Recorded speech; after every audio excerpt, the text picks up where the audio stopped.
સત્ય સનાતન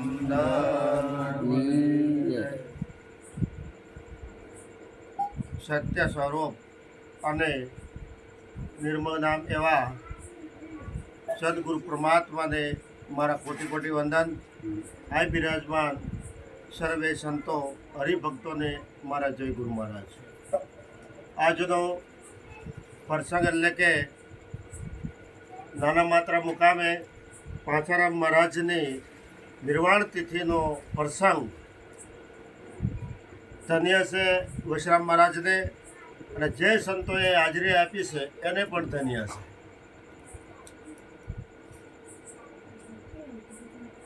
નિર્વાણ તિથિ નો જે પ્રસંગ, એ જે બલિયારી છે એ સંતોની બલિયારી છે, એ સદગુરુની બલિયારી છે. આજે વર્ષો પહેલાં પાંચા ભગત તરીકે નામ હતું, જે ગંગા સતીના ભજનો રજૂ કરતા, અને સંતોની મહેરબાની થઈને પાંચારામ મહારાજ એવું પદ પ્રાપ્ત થયું. આ પદનો મહિમા છે, કોઈ વ્યક્તિનો મહિમા નથી.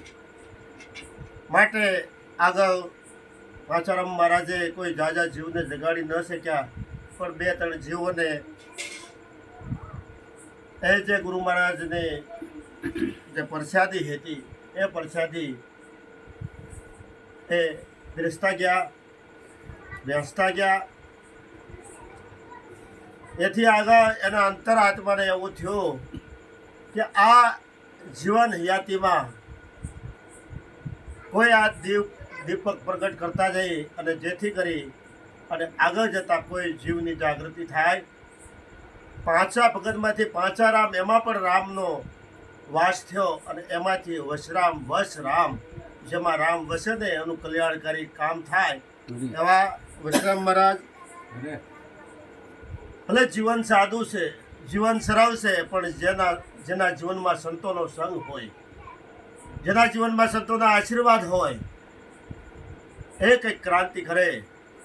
માટે આ જીવનમાં તો સડતી પડતી આવે, આ જીવનમાં સુખ દુઃખ આવે. સુખ દુઃખ તો ઘટ સાથે ઘડ્યા. માટે કહેવાયું છે કે જેની સેવા હોય સાસા સંત, અડગ મન કોઈથી ડગે નહીં. જો સંતનું સાનિધ્ય સ્વીકાર્યું હોય, જો સદગુરુનું સાનિધ્ય સ્વીકાર્યું હોય, તો આ અડગ મન ક્યારેય ડગતું નથી. કોનું મન ડગતું નથી? જેને સદગુરુના મનને સોંપ્યું હોય એનું મન ડગતું નથી. માટે આ સત્સંગથી, આ સતવાણીથી એવો ખંત આવે છે, એવી નિષ્ઠા આવે છે, એવો વિશ્વાસ આવે છે. માટે જ કહેવાયું છે કે મેરું ડગે પણ જેના મન ન ડગે, ભલે ભાંગી પડે બ્રહ્માંડ, વિપત પડે તો વણસી નહીં એ હરિજનના પ્રમાણ. સાહેબ વિપત આવી જાય, મુશ્કેલી આવે, ભલે આમ માથું પડી જાય, દેહ પડી જાય, પણ હરિજનનું એ પ્રમાણ હોય છે કે એ મુખે વણસતા નથી. માટે જ કહેવાયું છે કે વૈષ્ણવ જન તો એને કહીએ જે પીડ પરાઈ જાણે, ઉપકાર કરે તો મન અભિમાન ના આણે. વૈષ્ણવ જન એને કહેવામાં આવે છે, ખરો ભક્ત એને કહેવામાં આવે છે, ઉપકાર કરે તો મનમાં ક્યારેય અભિમાન લાવતા નથી. માટે સ્વાર્થના માટે તો આખી દુનિયા જીવે છે, પણ પ્રમાર્થના માટે આ સંત પુરુષો જીવની જાગૃતિ અર્થે આ સદપુરુષનું કાર્ય કેવું હોય છે કે સુતેલાને જગાડે છે. આ સદગુરુ સંતનું કાર્ય એવું હોય છે જે વૈષ્ણવમાં જે જીવ બંધાયેલા હોય, જેનું જીવન બરબાદ થતું હોય, એ આ સંતો કહે છે કે જાગી જાઓ અને આ અધર્મનો માર્ગ તમે મૂકી દો. માટે સંતોએ કીધું છે કે હરતા ફરતા ધંધો કરતા ધ્યાન હરિનું ધરવું. હરવું ફરવું અને ધંધો કરવો, જ્યાં સુધી હાથ બાવડું હાલતું હોય ત્યાં સુધી કાયરતા ક્યારેય વ્યક્ત ન કરવી, કોઈને બોજારોપ ન બનવું. માટે હરતા ફરતા ધંધો કરતા ધ્યાન હરિનું ધરવું. નિરાત કે નિષ્ઠાનું ફળ છે અધર્મથી ઓસરવું. અધર્મથી ઓસરવું, પ્રાણી ધર્મ રસીને કરવું. નિરાત કે નિષ્ઠાનું ફળ છે આખર તારે મરવું. મરવું તે તો સૌને ભાઈ, કોણ નાનો કોણ મોટો. જરા વિચાર કરો, અધર્મનું કાર્ય હોય તો એનાથી દૂર રહેવાનું છે, અને ધર્મનું કાર્ય હોય તો તન મન ધનથી સેવા કરવાની છે. માટે બધાની માટે કાળ રમી રહ્યો છે.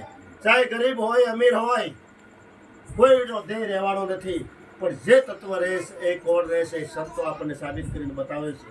જરા વિચાર કરો, આ પૃથ્વી રહે, પાણી રહે, પવન રહે, આપ રહે, અગ્નિ રહે, તો આવું પરમાત્મા રહે કે ન રહે એ જરા વિચાર કરવાની જરૂર છે. અને આવો સુગમ વિચાર છે સદગુરુ આપે છે. માટે સારમાં સાર એક વિચાર, સર્વશાસ્ત્રનો સાર, અખિલ વિશ્વનો સાર એ સદગુરુ એક જ શબ્દમાં આપી દે છે. અને એ કયો શબ્દ છે? માટે જ કહેવાયું છે એક શબ્દ ગુરુ દેવ કા, તાકા અનંત વિચાર, ઠાકે મુનિજન પંડિતાયનો વેદ ન પામે પાર. એ જે એક શબ્દ છે, એ શબ્દનું જે રહસ્ય છે સદગુરુ જુક્તિ થકી આપે છે, કોઈને મંત્ર દીક્ષા થકી મળે છે. માટે એક શબ્દ ગુરુદેવ કા તાકા અનંત વિચાર, એનો વિચાર કરો તો પાર પામી શકાય નહીં. એટલા માટે વેદે કીધું છે નેતિ નેતિ નિગમ ગાવે. વેદ પણ કહી દીધું કે આ નહીં, આ નહીં, આ નહીં. કારણ કે જ્યાં કોઈ નામ નથી, જ્યાં કોઈ રૂપ નથી, જ્યાં કોઈ ગુણ નથી, ત્યાં તમે શું કહી શકો? માટે આ પદ એવું છે. એટલા માટે કહેવાયું છે કે વાણી વિચાર વિવેક ન પહોંચે, કેવલ પદ્ધતિ કેવું, સર્વાતીત ને સર્વની માય શક્તિક રૂપે સમજી લેવું. વાણી ત્યાં વિરામ પામી જાય, વાણી વિચાર પણ થંભી જાય. વાણી વિચાર વિવેક ન પહોંચે, વિવેક પણ પહોંચી શકે નહીં. વાણી વિચાર વિવેક ન પહોંચે, કેવું પદ્ધતિ કેવું, એ પદ એવું છે પરમ પદ જેની કોઈ ઉપમા આપી શકાતી નથી. એના સિવાય બીજું કોઈ છે નહીં. એટલા માટે આ દ્વૈતપણું મૂકી અને અદ્વૈતનો ભાવ કહેવાની જરૂર. આ ઘાટનો ભાવ મૂકી એમાં અઘાટ રૂપ જે રમનારો છે એ ભાવ કહેવાની જરૂર છે. આ જાતિપણું મૂકી જે અજાતિ રૂપ છે એ ભાવ કહેવાની જરૂર છે. આ બધાના દેહ જુદા છે, પણ એ દેહની અંદર વિધેય રૂપ એક જ બોલનાર છે. એ તત્વને પારખવાની જરૂર છે. એટલા માટે કહેવાય કે સર્વાતીત અને સર્વની માય શક્તિ રૂપે સમજી લેવો. એક થોડામાં સમજી લેવું. જો ખટમાં અજવાળું થાય છે તો દુનિયાના શેડે અજવાળું થાય છે. જો આત્માની ઓળખાણ થાય છે તો પરમાત્માની ઓળખાણ કરવાની રહેતી જ નથી. આ ખટમાં અજવાળું થાય, હું કોણ છું એની પરખ થઈ જાય તો કોઈ અવર દેવની ઓળખાણ કરવાની રહેતી નથી. માટે આ દેહની અંદર આત્મદેવ બિરાજે છે. માટે આત્મ રામને રીઝવવા માટે સંત શરણું સ્વીકારવાની જરૂર છે. એવું ખંત કહેવાની માટે ખટપટ મૂકી દો. અને ખટપટ મૂકશો તો આ ઝટપટ વાત સમજાય છે.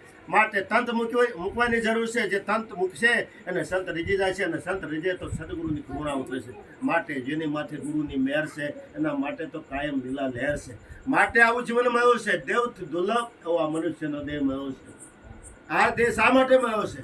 પરમાત્માને પામવા માટે. કારણ કે પશુ ચડે એ હાંજ પડતા એને ખીલે આવી જાય. પક્ષીઓ ઉડતા હોય હાંજ પડતા સુધી એના માળે આવી જાય. પણ આ માણસ જ એ જિંદગી પૂરી થાય ને તો નિજ ઘરે પહોંચતો નથી. જરા તમે વિચાર કરો, આપ માણસમાં ખપો છો. જરા વિચાર કરો કે આપણે સંત ન બનાવીએ તો કાંઈ નહીં, ભક્ત ન બનાવીએ તો કાંઈ નહીં, અરે ભગવાન ન બનાવીએ તો કાંઈ નહીં, પણ માનવતામાં ખપી દે તો એ ઘણું છે. માણસ કોને કહેવાય છે? માનવ કોને કહેવાય છે? શું દારૂ પીતા એને માણસ કહેવાય? શું જુગાર રમતા એને માણસ કહેવાય? શું માસાર કરતા હોય એને માણસ કહેવાય? શું ચોરી કરતા હોય એને માણસ કહેવાય? શું વ્યભિચાર કરતા હોય એને માણસ કહેવાય છે? માટે જ વ્યભિચારના માટે સંતોએ શબ્દ ખોલ્યો છે કે બેની બેટી છે જેવી આપણી એવી આખા વિશ્વની ગણાય, હરેક એને નિર્મળ નિર્ણય નિરખાય. આપણે એમ કહી શકીએ શિક્ષણના લીધે એમ કહી શકીએ કે ભારત મારો દેશ છે, બધા ભારતીયો મારા ભાઈ બહેન છે. જો ભાઈ બહેનનો ભાવ હોય, જો આવો અદ્વૈતનો ભાવ હોય, જો આપણા સંતોના સંગમાં રહેતા હોય તો આ જીવનમાં દારૂ જુગાર માસાર વ્યભિચાર આવવો ન જોવે. અને જેના જીવનમાંથી દારૂ જુગાર માસાર વ્યભિચાર જાય એ પૂરી આઝાદી ભોગવી શકે. તમે આઝાદ નથી, તમે બંધાયેલા છો. ક્યાં બંધાયેલા છો? કોઈ દારૂમાં બંધાયેલા, કોઈ જુગારમાં બંધાયેલા, કોઈ વ્યસનમાં બંધાયેલા, અને કોઈ મારાપણાના દાવામાં બંધાણા, કોઈ હુંપણાના દાવામાં બંધાણા, કોઈ જાતિપણાના દાવામાં બંધાણા. માટે હુંપણાનો ભાવ મૂકી, જાતિપણાનો ભાવ મૂકી અને આ જીવન સફળ બને એવા આપણે પ્રયત્ન કરવાની. આપણને એમ થાય કે ઉંમર વધી જાય છે પછી ભગવાનના ભજન કરશું, પછી સેવા કરશું, આ વ્યવહારિક કાર્યો થઈ જાય પછી એ ભજન કરશું. પણ આવેલો સવાસો ફરી ના આવ્યો કે ના આવેલી કોઈ ગેરંટી નથી. જાનકી નાથે નતું જાણ્યું કે કાલે શું થવાનું છે. માટે આવી જે તક મળી છે, મનુષ્ય દેહની તક ઝડપી લેવાની જરૂર છે. અને કોઈ શાસા સંતનું બાવડું પકડી લેવાની જરૂર છે. અને આ જીવન સફળ બને એવા પ્રયત્ન કરી માટે વૈષ્ણવને ત્યાગવાની જરૂર છે. ખરી સુરવીરતા તો એને જ કહેવાય છે. ભક્તિ છે સુરવીરના કામની, નહીં કાયરનું કામ. પ્રથમ પેલું મસ્તક મૂકી વર્તે લેવું નામ. આ એ નામની વાતું છે. માટે અવર નામ તો અનેક હૈ, આદિ નામ એ ક્યાં હોય? જે આદિ અનાદિનું જે નામ છે એ નામની વાત છે. અને એ નામ છે સતનામ છે. માટે સત્ય શબ્દ એ રામ સબ ઘટ में બોલે.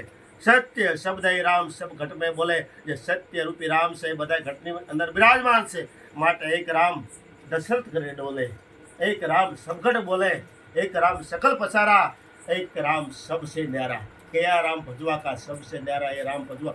राम रूप જે દશરથ ઘરે ડોલતા હતા એ પણ બ્રહ્મરૂપ છે, આ બોલનાર પણ બ્રહ્મરૂપ છે, સકલ પસારા વિશ્વરૂપ છે એ પણ બ્રહ્મરૂપ છે, અને સબસે નેરામાં જાણનારો છે એ પણ બ્રહ્મરૂપ છે। માટે આંખો બે પણ જોનારો એક છે, કાન બે પણ સાંભળનારો એક છે, અને 1000 દીવા પ્રગટ કરો તો પ્રકાશ એક જ હોય, અંજવાળું એક જ હોય। એમ સંત સદગુરુ તો એક જ્યોતિ ખોલે છે કે જેવી રીતે ઘડા પાણીથી ભરેલા હોય, મધ્યાને સૂર્ય હોય, એક ઘડો ફૂટી જાય તો સૂર્યને કંઈ થતું નથી, અરે 1000 ઘડા ફૂટી જાય તો સૂર્યને કાંઈ થતું નથી। એમ આ દેહ પડી જાય પણ વિદેહી તત્વને કાંઈ થતું નથી। એ તો જેમ છે તેમ અવિરત પદ છે। માટે સત્ય સર્વગતિ જેમનું તેમ છે, ના આવે ના જાય, ઉત્પન્ન થાય ને પ્રલય થાય, એટલું અસત્ય કહેવાય। જેટલું જેટલું ઉત્પન્ન થાય એ પ્રલય થાય, જેનો જન્મ છે એનું મૃત્યુ છે। પણ અહીં ગીતાના વિદ્યાધ્યાયમાં કહેવામાં આવે છે કે અસ્તિત્વ રૂપ છે, મૂળ તત્વ છે, અજર છે, અમર છે, અવિનાશી છે, અને એ તમારું સૌ એટલે કે આત્મા છે। માટે આત્મરામને જાણવાની જરૂર છે। માટે એવા રામને રીઝવવા માટે રહેણીની જરૂર પડે છે, વર્તનની જરૂર પડે। આજે વાણીનો વિલાસ કરનારા તો દુનિયામાં ઘણા મળે છે, પણ જેની વાણી પ્રમાણેનું જીવન હોય એવું વર્તન કરનારા તો કોક વિરલા હોય છે। માટે ગુરુ દર્શને જનારા તો ઘણા મળે છે, પણ કોક આવા જે વશરામ મહારાજ જેવા સંતોને બોલાવી અને એની સત્સંગ અને સેવા પૂજનનો લાભ લેનારા કોક હોય છે। માટે બનીને ફરનારા તો ઘણા મળે છે, પણ મટીને ફરનારા તો કોક આવા સંત વિરલા મળે છે। માટે આ જીવનમાં આ જીવન સફળ બને, આ જીવન સફળ બને, સાર્થક બને એના પ્રયત્ન કરીએ। માટે એ સાર્થક અને એ સાર્થકપણું કેવી રીતે આવે છે? સંતોનો સંગ હોય। માટે જેને દ્રષ્ટિ મળે એમ કહે છે અમે ગુરુમુખી છે।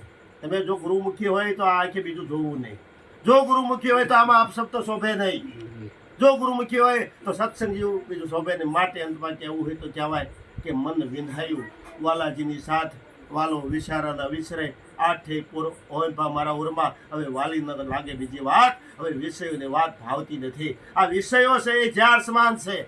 માટે ગુરુ હમારા ગારોડી, મુझ પર કીધી મેર, મોરો બતાયો મરમનો ઉત્તર ગયા સમજાર। આ વિષયનું ઝાડ સંત સદગુરુ મટાવે છે। હુંનો ભાવ એ સદગુરુ માટે હું પણ મૂકવાની જરૂર છે। હું અને હરિપદ સાથે રહી શકતા નથી, એમ જેનું હું પણ વળવું છે એ હરિપદ હાજર હાજર છે। માટે હરિને ભજતા હજુ કોઈની લાજ જતા નથી જાણી, જેની સુરતા હોય સામો એની સાથ, એમ વધે છે વેદને વાણી। વેદ અને વાણી પણ એમ કહેવું હોય તો કહેવાય વેદ અને શાસ્ત્ર કોઈ ખોટા નથી। આ સંતો ભક્તોની વાણી છે, ઉદ્ધારક છે। માટે આ લાકડાની અંદર અગ્નિ રહેલી છે, પણ 1000 મંત્ર બોલો તો એમાં અગ્નિ પ્રગટ ન થાય, પણ પ્રગટ અગ્નિ બને તો તરત એ પ્રગટ થાય, એ અગ્નિ પ્રગટ થાય। એમ પ્રગટ પુરુષનો સંગ મળે ને તો આત્માની જાગૃતિ થાય। આત્માને તો ઓળખનારા બધા મળે છે, પણ આત્માની શક્તિને કામે લગાડનારા તો ખૂબ વિરલા હોય છે। માટે ઉઠજાગ મુસાફિર ભરભર્યા, હમણાં આ જીવન યાત્રા પૂરી થઈ જાય છે, સંધ્યાટાણું થઈ જાય છે। સંધ્યાટાણું થાય એની પહેલાં તમે નિજ સ્વરૂપને જાણી લો, અને કરવા જેવી હોય તો સેવા, ખાવા જેવું હોય તો ગમ, અને આ વિશ્વની અંદર અપાર શક્તિ છે, પણ જે સહન કરે ને એને સંત કહેવાય છે। એટલા માટે કુંદી ખમે માં ધરતી, વાટી ખમે વનરાય, કડવા વેણ તો સંત ખમે નીર સાયરમાં સમાય। એવા જે વિશાળ હૃદયના માનવી હોય, એવા સંત પુરુષ હોય, એ જ્ઞાની હોય અજ્ઞાની હોય, સમજુ હોય અણસમજુ હોય, એને સ્વીકારી લેશે। તિરસ્કારનો ભાવ જીવનમાં ક્યારેય રાખવો નહીં। માટે ત્યાગની મૂર્તિ હોય એ સંત પુરુષની મૂર્તિ છે। માટે સંતોનું જીવન કાયમ રાખવું, છેલ્લા શ્વાસ સુધી સંતોનો સંગ છે તો આ દુર્ગણો નજીક આવી શકશે નહીં। માટે ઉઠજાગ મુસાફિર ભરભયા, ઉઠો જાગો અને ધ્યેય પ્રાપ્તિ સુધી મળે। અહીં બિરાજમાન એવા સંત, એવા અહીં દિવ્ય પુરુષો બિરાજમાન છે, એના મારા કોટી કોટી વંદન। બોલો સદગુરુ મહારાજ।